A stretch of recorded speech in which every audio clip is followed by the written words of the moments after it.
Hello, everybody, and welcome to the Afternoon Tune. I'm your host, Josh, and I got a special interview with you people today. I'm interviewing Christopher Curtis, there, creator, writer of the Dream Match comic book. There, how's it going, there, Chris? I'm doing fantastic, man. Very good to have you on. You've been on before. You were with me, helping me with a review from Mr. McMahon and the Queen of Villains. Thank you so much for that. Um, yeah. So, Chris, let people know about you, what you got going on, everything like that. Currently, as of right now, up till Saturday, I have a comic on Kickstarter called Dream Match Revolution. It's a wrestling comic. Um, in the comic, it is about a rookie wrestler who is trying to do her dream match against her idol. But before she can do that, she has to overcome the odds of her general manager, who is trying to keep the status quo of keeping rookies and champions separate. So when she goes against the odds and does the impossible, which is to no longer lose all her matches, it sets off a chain reaction um, in a small pathway for her to really like define who she is and what she really wants before she can wrestle her idol. Okay. And I also see you're the creator and writer of Jazz, Juggernauts against Zelius Zealots there as well. What is that project about? That project is about a city that is plagued with random portals, and it's up to five members to go and stop the incursion and to solve where it's coming from. That's my uh, first big project. We actually have to go back and redo one of the chapters, but as of right now, two chapters are available on this campaign for anybody who wants to kind of dive into it. This is it right here. Yep. Okay. Very nice. People want to check that out there. I like the art style in this. Very good art style in this book right here. Well, thank you. And do you draw or do you have someone else?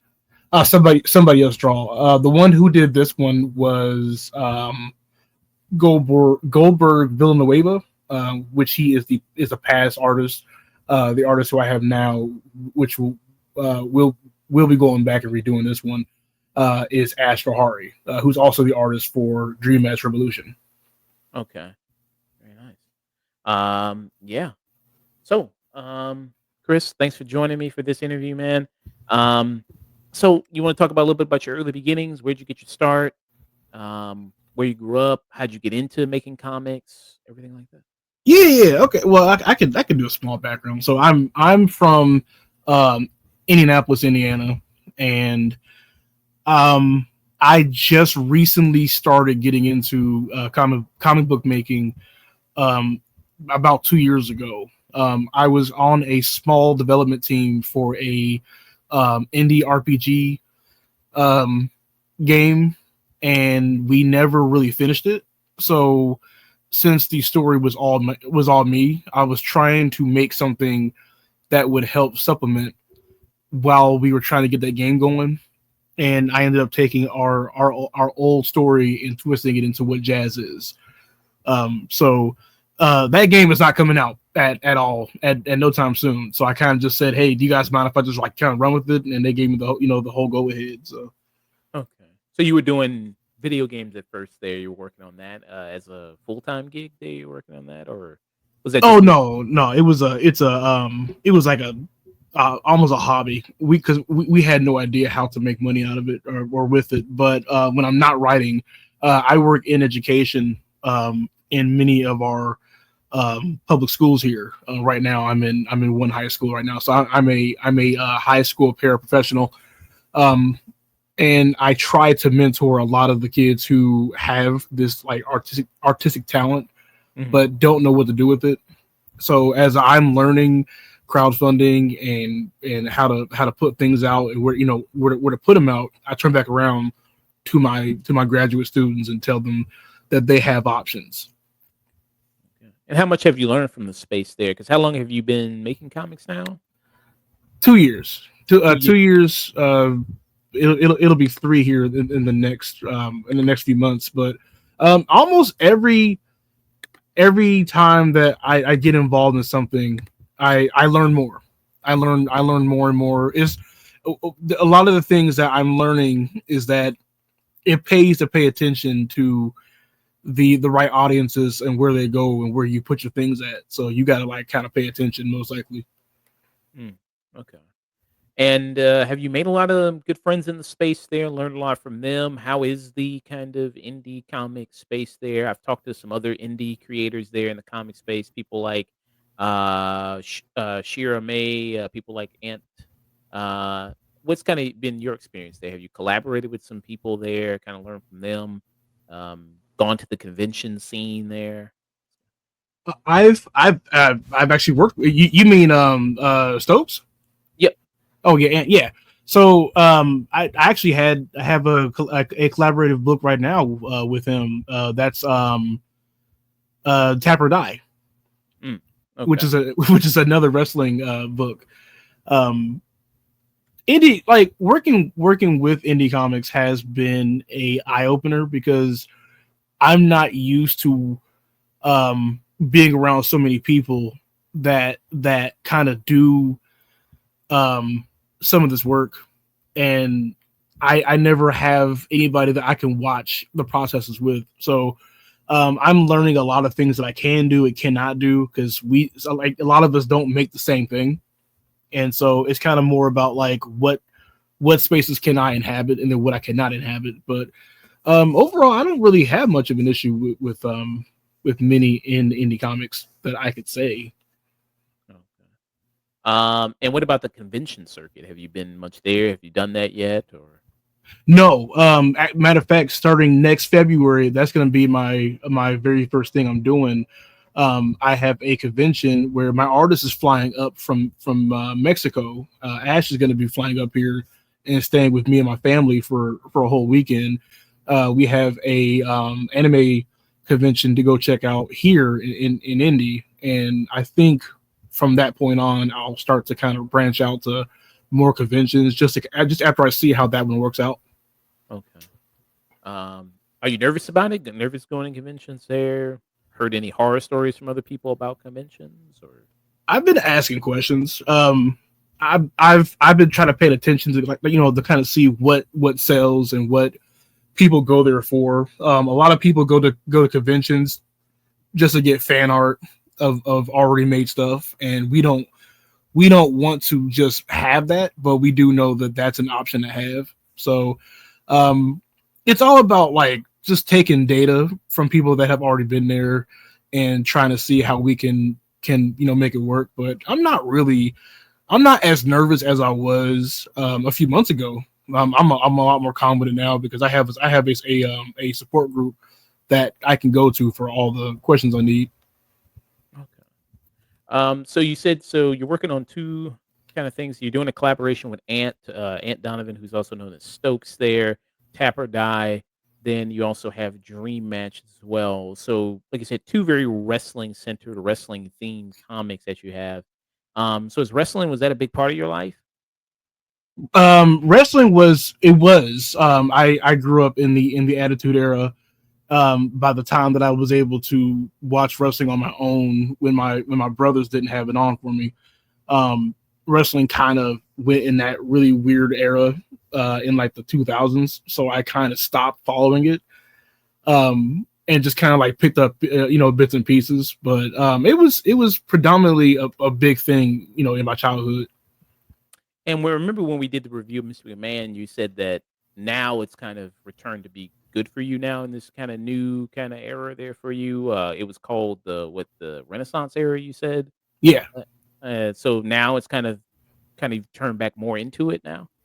I've been watching pay-per-views of like NXT. That's something that if you would have asked me like a couple years ago, if they even had any, I would have been like, no, I'm good.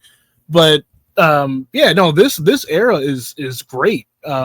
It's got one thing for everybody, and with the WWE ID program, you're going to see a lot more people show up that are coming out of the indie circuit in this small little program. So like it has nowhere to go but up.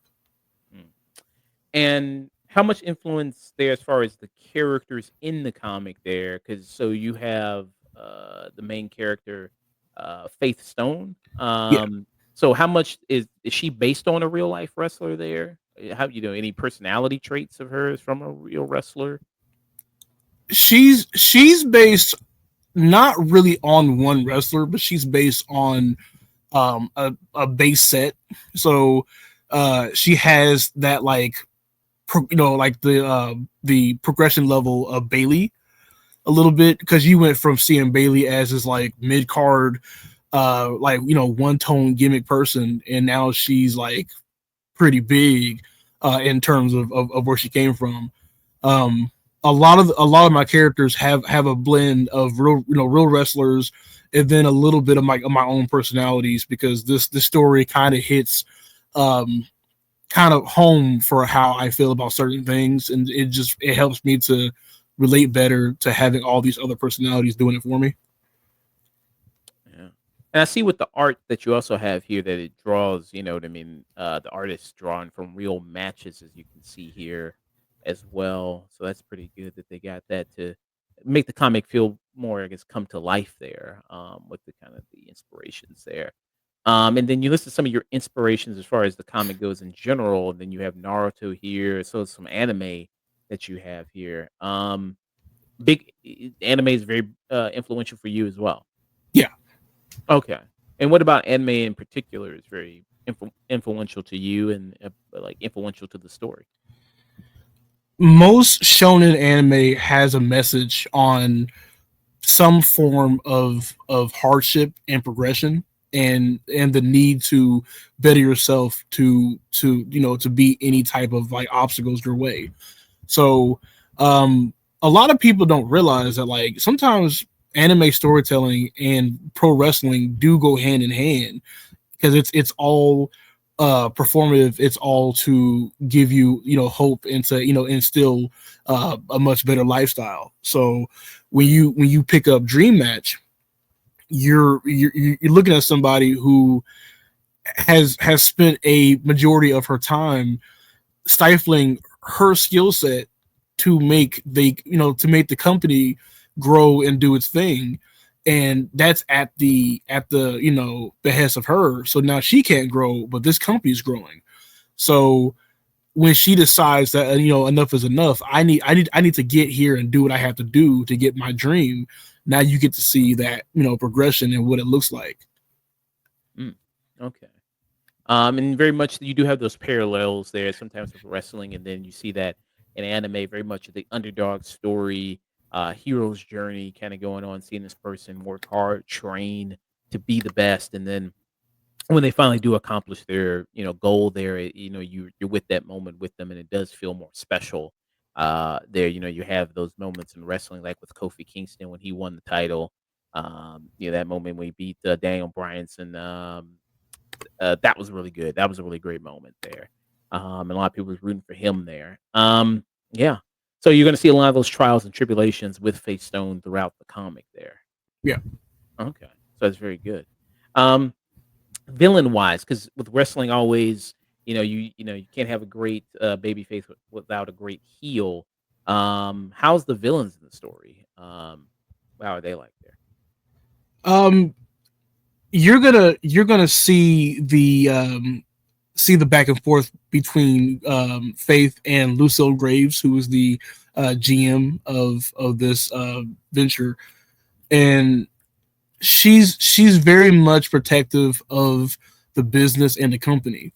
So if she kind of gives you a black and white of what of how it's going to be, and what we need to see, and that's kind of been her wall. It's just doing what she's told. So um as of right now in this chapter, this is your villain. But as you go further on, you'll actually realize who the real villain really is, and it's kind of like a almost suspense, but it's not like you won't figure it out as time goes on. But no, she's cool. She's also another kind of personality that I try to like pull from myself as well. Yeah. What's been the most difficult part for you as far as writing this comic? I am trying. So This actually is a pretty dope question. So when I wrote this, I wrote it in the guise that I was gonna follow whatever pro wrestling did on TV. So if they had women a certain way, I was going to also have my women a certain way. If they didn't do things or say things, I had to make sure that I had to go and omit it.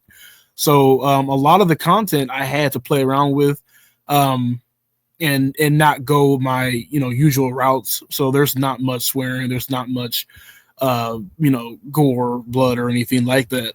Because I'm trying to work on possibly getting like distribution with some of these companies, which one of them I kind of did get, which I'll probably be announcing this Saturday.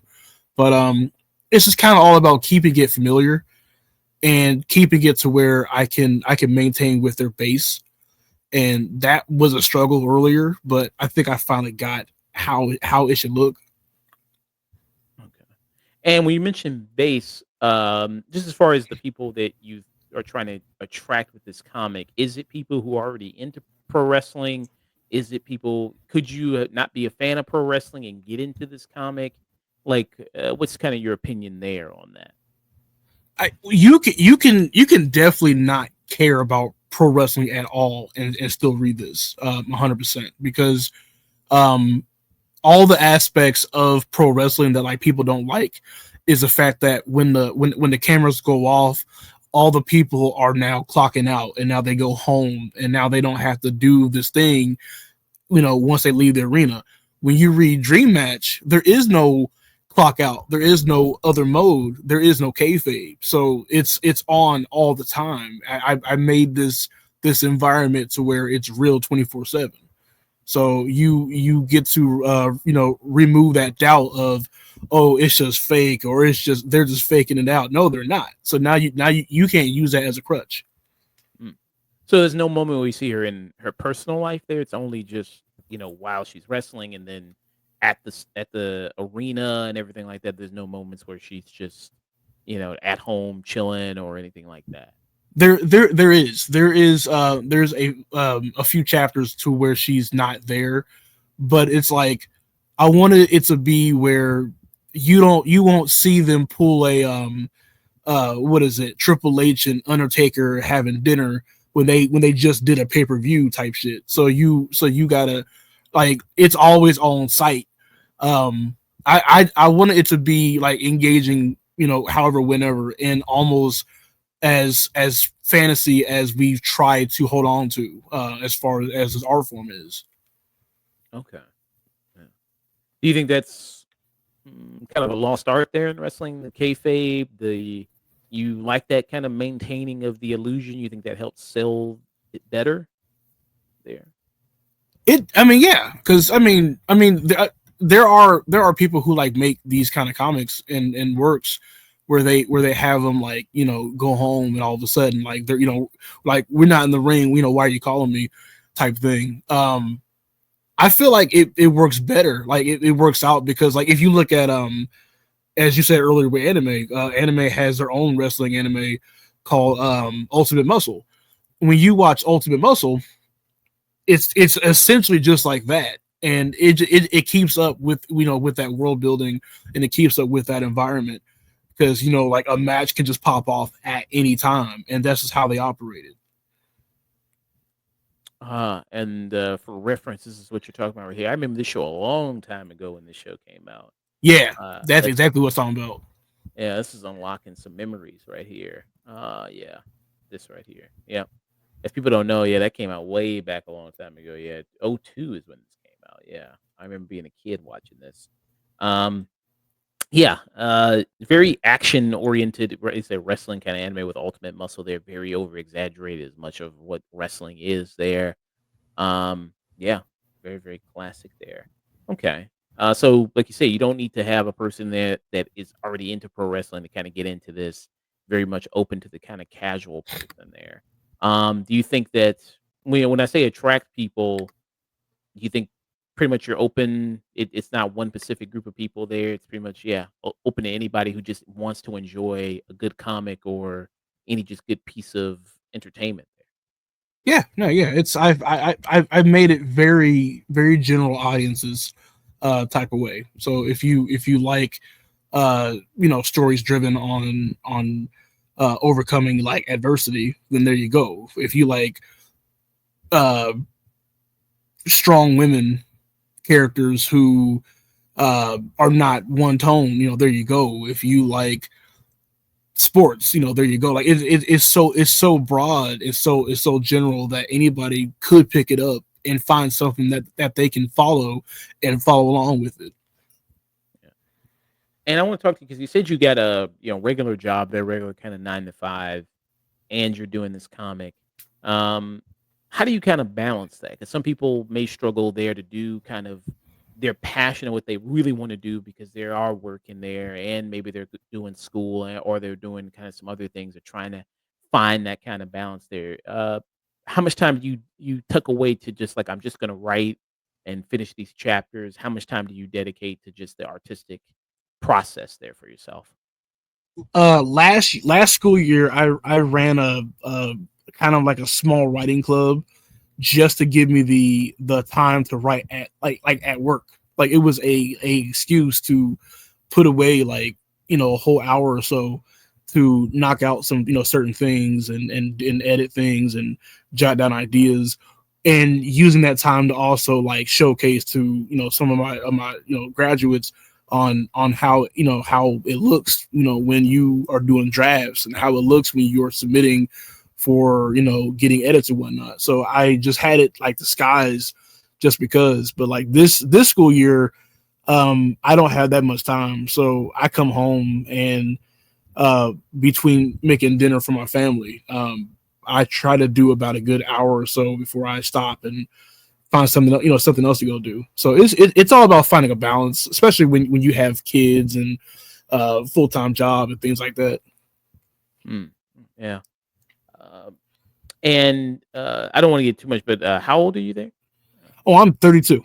Okay. And I know some people kind of freak out about, you said you've been doing this for 2 years. So you started when you were 30, maybe starting a little bit later in life as far as maybe pursuing more of their passion. What kind of advice would you give to people there as far as maybe it's starting a little bit later than they maybe anticipate? Did you want to start at an earlier age there with the creative process, or you think 30 was good because you were more in a better position there to start at 30 as opposed to maybe 25 or in your mid or early 20s? If you asked me back then, when should I start doing these things, I would tell you to do them ASAP in my 20s. And if you ask me now, in my 30s, should I have started back then? No, I was not in the mindset, did not have the proper education, didn't have the patience, just didn't have everything that I needed to do what I do now. So most likely, um, just like oh, I have to have it done at a certain time thing is so frustrating because you really don't. A lot of our greats started getting big on what they loved well off into their 40s and 50s. When you look at Oprah Winfrey, you look at Tyler Perry, you look at Stan Lee, those people were not in their 20s doing this shit, nor were they in their 30s. So it's kind of like you really just gotta be like attentive to your grind set and to your skill set, and you will know when it's time to act. Mm, okay. Um, with the kind of choice of making a comic book, um, why pick that format for your story and maybe not another format there? Why pick specifically a comic book Well, my original the very first thing I ever made was a children's book from my younger daughter, and that was when I was learning how printing works and page sizes and other stuff like that. And I kind of realized that um, there was no other medium that I wanted to do than to have things printed. I don't mind. I was doing a video game at some point that that kind of fell apart. Um, I was looking into like animation at like a split hot minute, and then that kind of fell apart because it's it's so much stuff involved called money. But when you do a a comic book, you get the best of both worlds, where you get the avenue of storytelling, and then you get the the whole visual aspect with it, and it just goes hand in hand. I did flirt with the idea of doing like a all text book at some point, but whenever I would write it, I would feel like I don't think I could trust myself to make these words paint the picture. I'm gonna need the picture instead. So that's just kind of where I was at. It was all about like needing a visual, and comic book just seemed like a better idea. Mm. How many artists did you go through before you found the artist that was like, this is the person that fully can translate my story there in a visual format?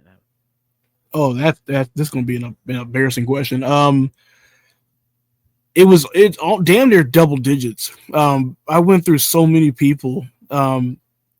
It I went through too many people before I locked in with Goldberg, and he was actually my very last before I just quit, because I found so many people who talk the talk, but then when it was time to work, you found out that they were either scammers, or there were people who were just playing around, and they was gonna not be on a certain level with me. So Goldberg is the one that kind of came through originally before I got to Ash, and Ash was somebody who I had knew in the space as a friend, and she had came to me last year and just decided that hey, I got a lot of I have some time on my hands, because I'm cutting off or cutting out my contract, so I'm gonna have some free time.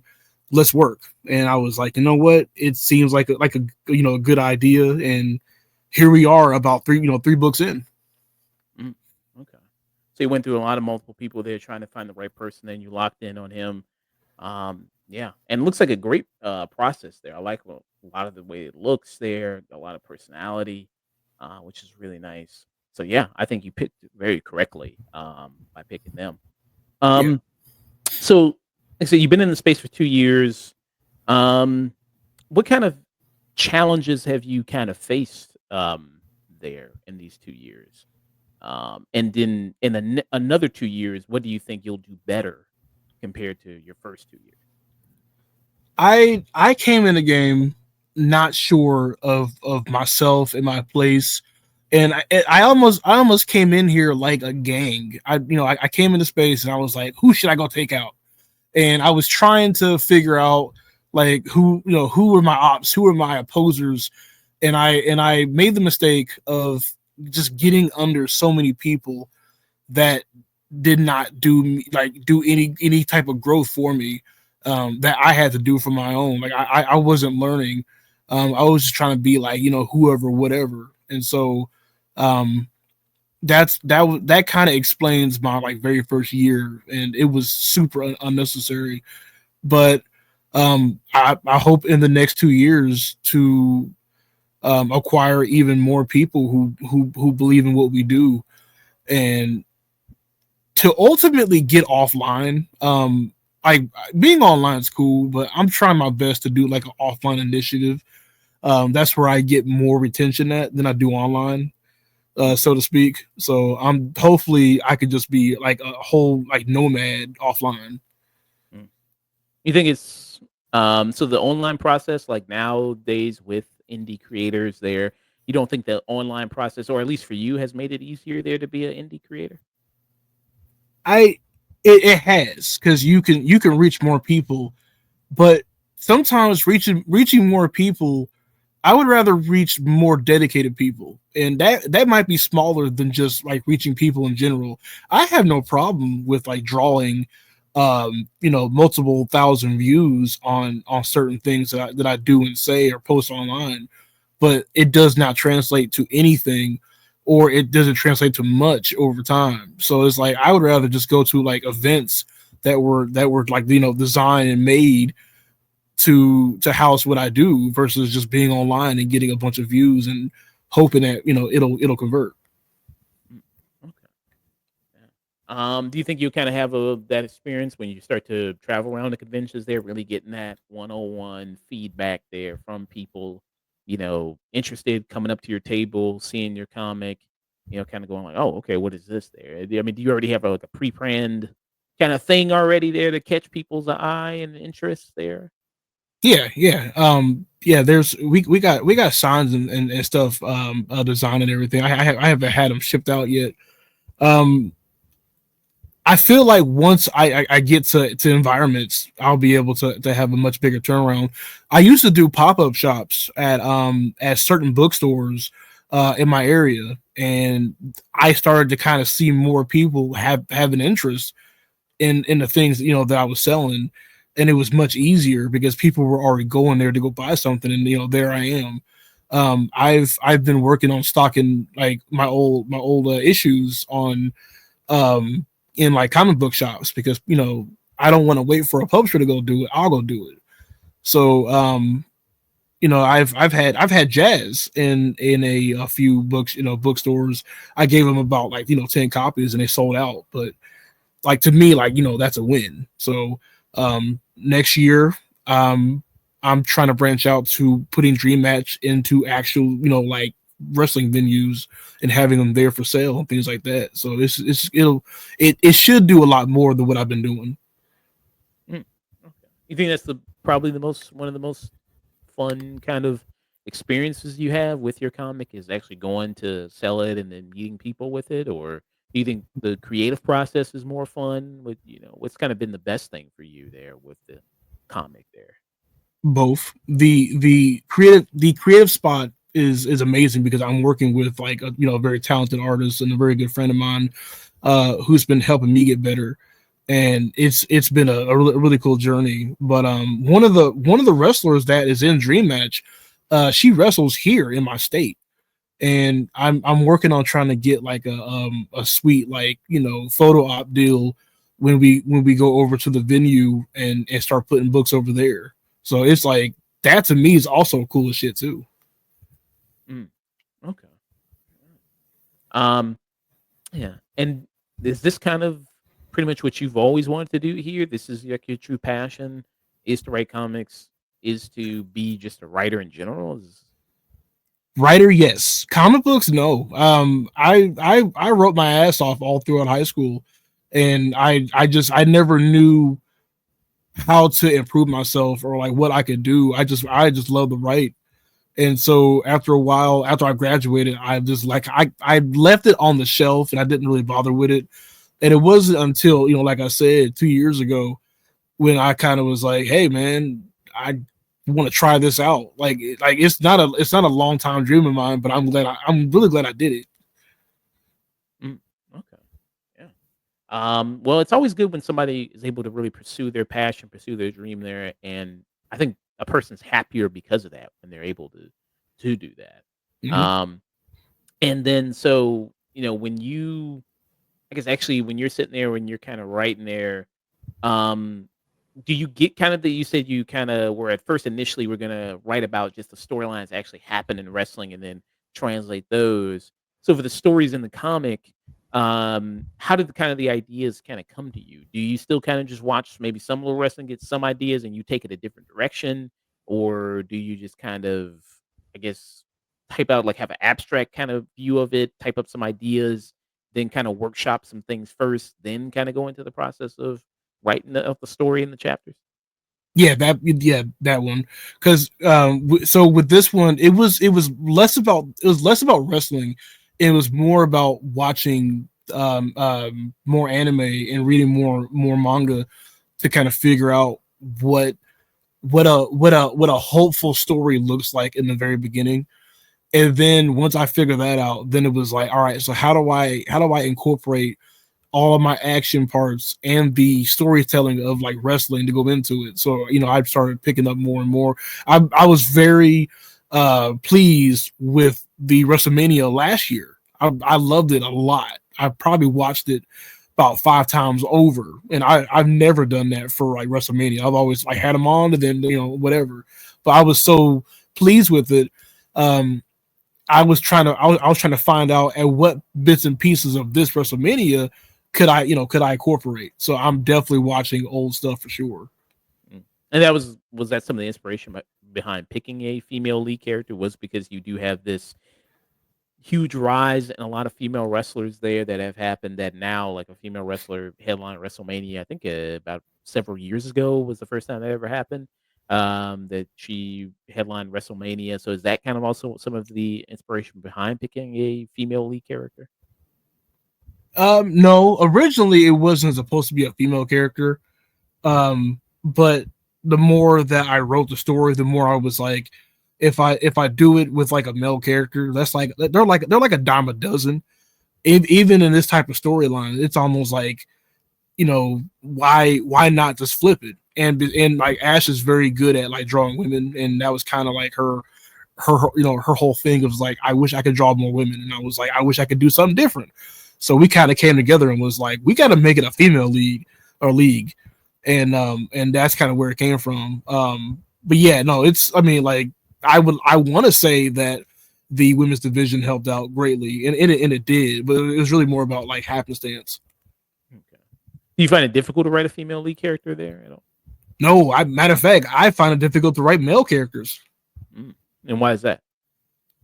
I don't I don't know how to like bring versatility with like different, different types of men that I can with like women. I don't know. I thought I could until I wrote Jazz, and I kind of was like, I'm having too much fun writing women. But then when I have like a male character, I have like one notes like, this one, this is you, this is you, this is you. It is, I don't sit back and think about possibilities with them. I don't know where it came from. At some point, I'm probably gonna sit down and have to think like, how else can I manifest this, into something bigger, bigger and greater. But as of right now, I just feel like I write women much better. Mm. Yeah. I know some people do struggle sometimes with that, writing characters who are different from themselves there. So interesting to that you actually find it easier to kind of write somebody they're different from yourself. Yeah. Um, so after this, what's kind of on the horizon for you? Do you think? What's the future look like there? Well, if we're talking about like campaign bases, I have another book coming out, that's called Good Blood Money, which is a lot more violent, a lot more mature. It's not set on any type of sports media or anything. It's really just another like gritty action tale that I think people will enjoy. But I'm hoping that next year we can get something going on with Dream Match outside. A lot of my online audiences really want to see more Jazz, and I guess that's what might come next. We are working on a quick one shot story, just to do one, and I'm hoping that that'll probably give me another like chance to try a new genre. I can't say what it is yet, but um, just trying new stuff and then bringing back old stuff. Are you kind of? You think you're doing well spacing kind of some of these projects out? Don't want to overwork yourself at all. You're doing a good job of No, not at all. This year, so after this campaign's over, I'll have another one. This will be my fourth campaign. I've had one almost every season this year. I will never do that again. Not at all. I don't know why I did them. I don't have a reason to do them like that. I just started throwing things out. Next year there'll be a much better system in place for me, going forward. But definitely will not be doing that again. No. that. Okay. Yeah. You. Is the goal for you to make this kind of your permanent career to write comics there, or do you love teaching just about as much? Or My passion was for education, and it kind of is, but I want to be able to have a hobby that can also pay me back, in a way. I don't see me doing this forever, or even to like replace my career right now. But it's something that so far has not given me much of a headache. I don't strive to be the top sales, top earner, top whatever. I really like what I do, and if what I do can be affordable and bring joy to people, then I'll do it. Okay. Yeah. Yeah, well, thank you so much, Chris, there for joining me. It's been a pleasure having you there. I'll make sure to donate as well, pledge some money there to your project. One more time, let people know about it, when they can get it, how they can support it, everything like that. Certainly, if you guys go on Kickstarter.com and you go in, you type in Dream Match Revolution, it should be like the very first selection. Um, you can get it right here. And like I said before, it is a story of a rookie wrestler who's going to be knocking down all types of expectations to get her match with her idol, who happens to be the champion. So you get to kind of get a story of somebody who has to uh, build themselves up to get to what they want. And I'm hoping that it will inspire everybody else to also go out and get their own dream matches, so to speak. So, um, what I'm saying, go on to Kickstarter. There's a lot of goodies in here for you guys. There's variant covers done by other artists. There's sticker combos. If you've never heard of me or seen what I have other stories like Jazz, which is also on this campaign. So, um, yeah, just all types of really fun art, really fun stories going on. I want more people to kind of get invested, and hopefully you do something about it. But no, most definitely, I do appreciate you for having me out here. Yeah. Any favorite character you have to write there, in Dream Match? Um, I'm probably gonna get yelled at, but it's gonna be boycott on the left. Okay. Yeah. I she does look very interesting. I'm wondering about her story. Oh man, she's gonna have a really big part in the next chapter. Okay. I'll make sure to be on the lookout for that, and I'll make sure to back this project doing well right here. You've already exceeded your goal there of $1,200, and you're at 2,000. Very nice there. Uh, Yep, and we got and 37 hours left. 37 hours to go. All right, congratulations on exceeding your goal there, Chris. Well, thank you. And do you want people to follow you on Twitter at all?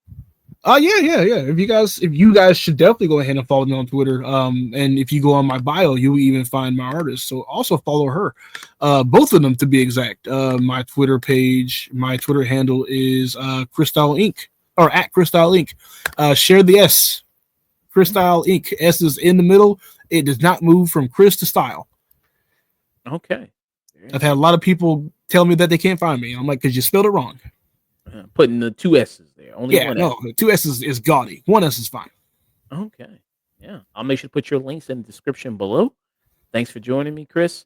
And we are out of here. Take care, Chris. Yep, man, you too.